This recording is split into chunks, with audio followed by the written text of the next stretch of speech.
ریاست مدینہ کا نام لے کر، خلفائے راشدین کی مثالیں دے کر، نبی کریم صلی اللہ علیہ وآلہ وسلم کے حوالے دے کر لوگوں کو گمراہ کرنے کی کوشش کر رہا تھا۔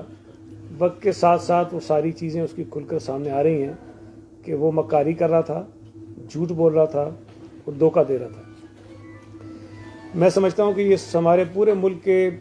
22 کروڑ لوگوں کے لیے بہت ہی شرمندگی کا سبب بنا کہ کسی ملک کے حکمران نے پاکستان کے ایک وزیر اعظم کو ایک بہت ہی انمول اور نادر تحفہ دیا، اور اس بد نصیب آدمی نے نہ صرف یہ کہ اس تحفے کو وہ کوئی ایشو نہیں، اگر کوئی توشہ خانے سے قانون کے مطابق لے لیں، لیکن اس تحفے کو لیا ہی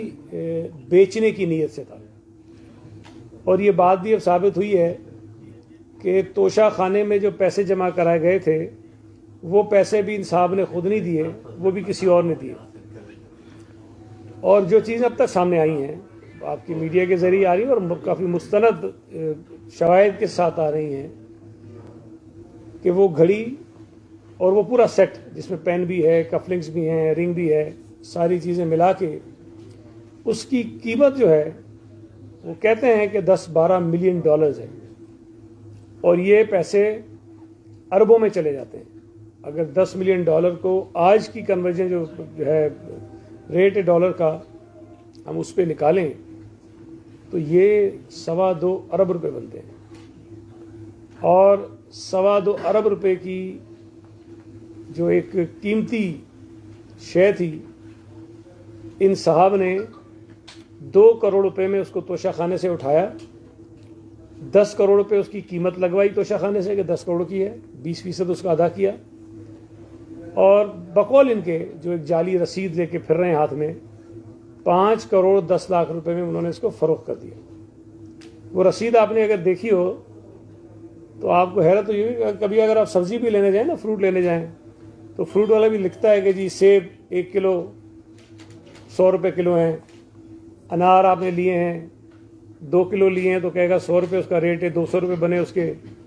تو کچھ نہ کچھ تفصیل اس فہرست میں، اس رسید میں وہ ضرور دیتا ہے۔ یہ 5 کروڑ 10 لاکھ روپے کا سودا کیا انہوں نے، اور اس میں کچھ نہیں لکھا ہوا کہ جی سونا کتنا، ہیرے کتنے، وزن کتنا، کوئی کچھ نہیں ہے۔ 5 کروڑ 10 لاکھ روپے میں انہوں نے وہ بیچ دیا بقول ان کے۔ وہ تو جعلی ہے، ثابت ہو رہی ہے کہ وہ جعلی ہے۔ اور اب جو پرسوں سے ایک صاحب سامنے آئے ہیں، عمر فاروق صاحب، جن کے پاس اس وقت وہ تمام تحائف موجود ہیں، جو خود یہ کہتے ہیں کہ میں نے 2 ملین ڈالر میں یہ تحفے خریدے ہیں اور گوگی سے خریدے ہیں،